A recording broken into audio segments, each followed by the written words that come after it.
তিন ব্যক্তির জন্য জান্নাত হারাম। এক, মুদমিনু খামরিন, যে মদ খায়, নেশা করে, নেশাখোরের জন্য জান্নাত হারাম। নেশাখোর, মদখোর, গাঞ্জাখোর, ফুট্টাখোর, বাবাখোর, ডাইলখোর, এ জান্নাত তার জন্য হারাম। দুই নাম্বার হলো আকুল ওয়ালিদাইন, পিতা মাতার অবাধ্য সন্তান, মা বাপকে যে কষ্ট দেয়, মা বাপকে যে নাফরমানি করে, মা বাবার যে অকৃতজ্ঞ, মা বাবাকে যে জুলুম করলো, মা বাবার হক আদায় করলো না।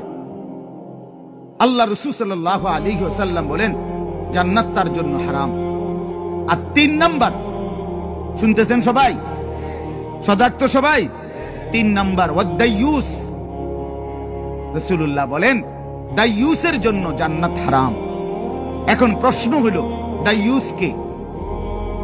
খোদার কসম বাপ, এটা আমারও বলা না, আপনার কোন আলেমের না, আল্লাহ রসুল বলে দিছে।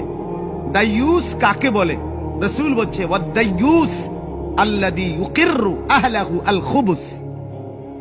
দাইয়ুস বলা হয় ওই পুরুষকে, ওই ব্যক্তিকে যে তার স্ত্রী সন্তান পরিজনের জন্য গুনাহ, অশ্লীলতা, নাফরমানিকে স্বীকৃতি দেয়, মেনে নেয়, গ্রহণ করে নিছে।